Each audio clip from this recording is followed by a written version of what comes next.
This is the Alfa Romeo Stelvio, a car that Alfa hopes will bring its brand of Italian flair and automotive passion to the world of SUVs. And we've come out to the Swiss Alps to give it a go on the one road that made the most sense to do so, the Stelvio Pass.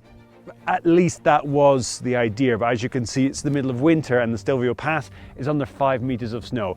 But I think this will do. With a name like Stelvio, Alfa is making a bit of a statement. Named after Italy's highest mountain road with a legendary, challenging set of twists and turns, the Stelvio has a lot to do to live up to its moniker. Not only that, to compete in the ever-expanding world of SUVs, it's going to have to work hard to stand out from the crowd.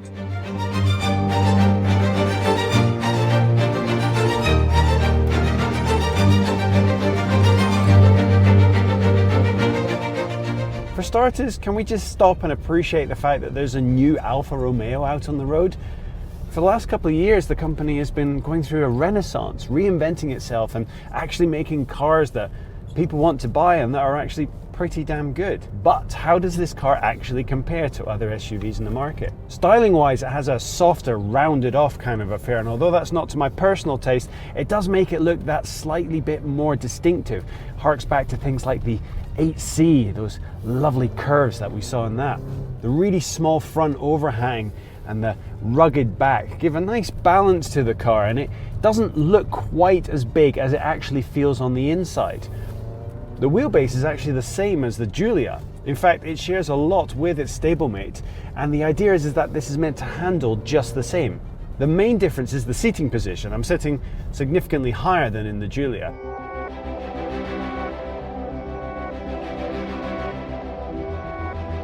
The interior too is stylish, if a little pared back and simple. There's a distinct lack of switchgear around the cabin, but that certainly does help keep your mind on the job in hand, which today was negotiating some challenging switchbacks whilst trying not to launch the car off a cliff due to being distracted by the frankly preposterously gorgeous views of the Alps. If you were going to experience body roll anywhere, it would be here on these mountain switchbacks, and it's cornering relatively flat, which is making it feel a lot more sporty than you'd imagine an SUV would be. The sporty touches also extend to the interior with things like these flappy paddles for the gearbox. And I really love the metallic feel of them. And in fact, you're going to want to use them a lot because the ZF 8-speed gearbox, which in every other car is absolutely fantastic, feels like it's been meddled with in this car. It holds onto gears way longer than I want it to, even in the N mode of the DNA setup. And it just doesn't quite give me the responsiveness that I want. So I've been using the flappy pedals, and even though that ZF gearbox is a single clutch, the changes are crisp, and once you take control of the car, it really unlocks the sporty potential. And these roads, it's not about speed, but about control. And for an SUV, I'm able to place this thing relatively well. At slower speeds, I felt the steering wasn't quite as communicative, but I'm pushing it around these bends now, and I'm finding I'm able to place it quite accurately. So this is an SUV that doesn't necessarily give you the off-roading capability, although there are a couple of touches to push it in that direction. This is mainly meant to be a sporty ride that just so happens to be an SUV. In fact, that's what Alfa say. They build an Alfa first and turn it into an SUV second. Really, this is not going to go up against SUVs. This is what you buy instead of a sporty estate.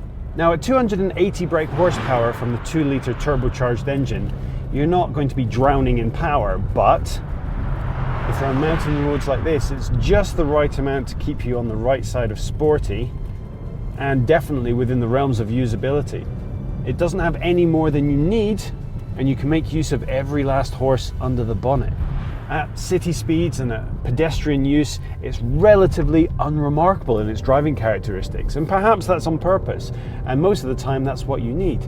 But if you start to push it, if you start to have a bit of fun, then the car comes alive, responds, and rewards you. The handling characteristics of this are sporty enough for me to believe in it as an Alfa. It doesn't feel out of place. This feels like it's being built from a blank sheet of paper. But what that allows it to be is sporty first and an SUV second, and that makes it an alternative prospect to anything else in its sector. The all-wheel drive system normally sends all the torque to the rear wheels, giving this a rear-wheel drive driving characteristic. But when you need to, it can immediately send up to 50% of the torque to the front wheels, giving it the all-wheel drive-ness you need in difficult conditions. That change happens so smoothly and so invisibly that you're never really aware of where the power is being sent to. But when you want it to feel sporty, it happens to feel sporty. When you need it to be all-wheel drive, it has already selected all-wheel drive. It's a smart system that works really well, and out here in these mixed conditions of perfect tarmac through to icy roads, it's really kept us in line, kept us safe, and kept us on the correct side of the mountain. There will be in the future a rear-wheel drive only version, but given that this car sends 100% of the torque to the rear wheels most of the time, that's sporty enough for me. That all-wheel drive system, when it kicks in because you needed it. If you tend to spend a lot of time on boring commutes on the motorway, you're not really going to get the most out of this car. But if you happen to live in an area where you can take it for a mountain drive from time to time, I think you're in for a surprise. SUVs can be a manufacturer's meal ticket, a surefire way to tap into a large market and subsidize the cars that they really wanted to make in the first place. What's great about the Stelvio is that it genuinely feels like an Alfa that just happens to be an SUV.